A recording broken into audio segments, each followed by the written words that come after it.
saya Siti Aminah, saya mahasiswi Universitas Pelita Bangsa. Kali ini saya akan membuat video untuk memenuhi tugas pendidikan agama Islam. Yuk simak videonya. Bismillahirrahmanirrahim. Assalamualaikum warahmatullahi wabarakatuh. Alhamdulillahirabbil alamin wa bihi nasta'in wa ala umuri dunya din wassalatu wassalamu ala asrofil anbiya'il wa mursalin wa ala alihi wa ashabihi ajmain, amma ba'd. Sahabat rahimakumullah, segala puji bagi Allah yang telah memberikan kita nikmat Islam, nikmat iman, serta nikmat sehat walafiat. Salawat serta salam tak lupa kita haturkan kepada junjungan kita Nabi Agung Nabi Muhammad Sallallahu Alaihi Wasallam yang telah membawa umatnya dari zaman jahiliyah menuju zaman Islamiyah. Sahabat yang dirahmati Allah, tema yang saya akan bahas kali ini adalah pembagian warisan dalam hukum Islam atau bisa dikenal sebagai ilmu faraid. Pentingnya pembagian warisan dalam Islam. Pembagian warisan merupakan salah satu bentuk keadilan yang diatur oleh Allah Subhanahu wa taala dalam Al-Qur'an. Warisan bukan hanya soal harta, tetapi juga soal tanggung jawab kita dalam melaksanakan perintah Allah Subhanahu wa taala. Dalam surat An-Nisa ayat 11 dan ayat 12, Allah Subhanahu wa taala telah memberikan panduan yang sangat jelas mengenai pembagian warisan harus dibagi. Ayat ini menunjukkan bahwa pembagian warisan tidak boleh dilakukan sembarangan atau berdasarkan hawa nafsu. Setiap ahli waris memiliki hak yang telah ditetapkan dan diwajibkan mematuhinya. Siapa saja yang berhak mendapatkan warisan itu? Dalam hukum Islam ada beberapa golongan ahli waris yang utama, yaitu ashabul furud.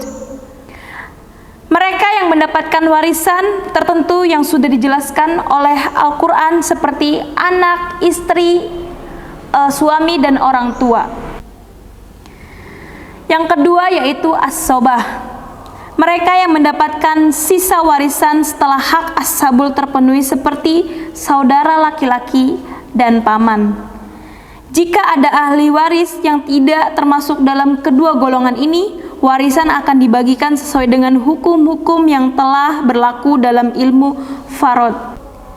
Di sini ada prinsip-prinsip pembagian warisan. Islam menetapkan pembagian warisan berdasarkan beberapa prinsip, di antaranya prinsip keadilan proporsional. Misalnya, bagian laki-laki biasanya 2 kali lipat dari perempuan. Hal ini bukan bentuk diskriminasi, melainkan karena tanggung jawab laki-laki lebih besar daripada perempuan, termasuk nafkah istri, anak, dan kerabat. Yang kedua, hak dan tanggung jawab. Pembagian ini bertujuan agar setiap ahli waris mendapatkan haknya sekaligus mengemban tanggung jawab yang sesuai. Di sini langkah-langkah menghitung warisan. Untuk menghitung warisan, kita harus memahami beberapa hal. Langkah-langkah menghitung warisan. Untuk menghitung warisan, kita harus memahami beberapa hal.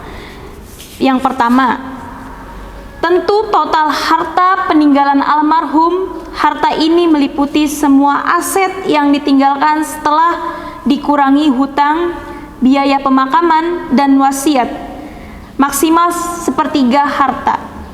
Kedua, identifikasi ahli waris yang masih hidup dan tentukan bagian masing-masing sesuai aturan syariah.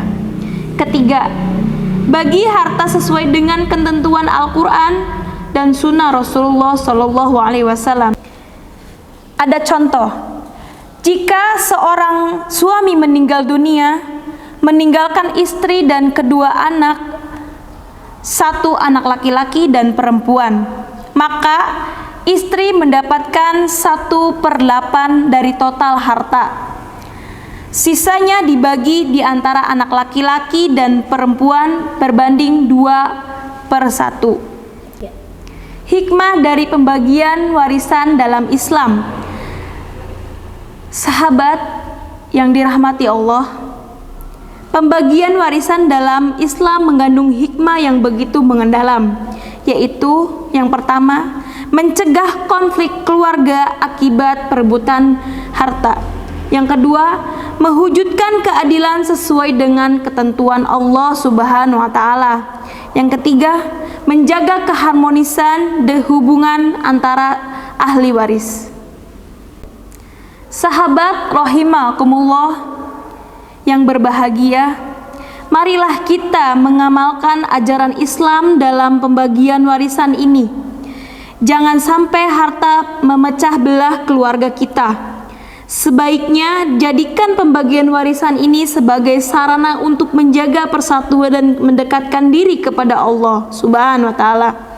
Semoga Allah Subhanahu wa taala memberikan kita kekuatan untuk melaksanakan segala perintahnya dengan sebaik-baiknya.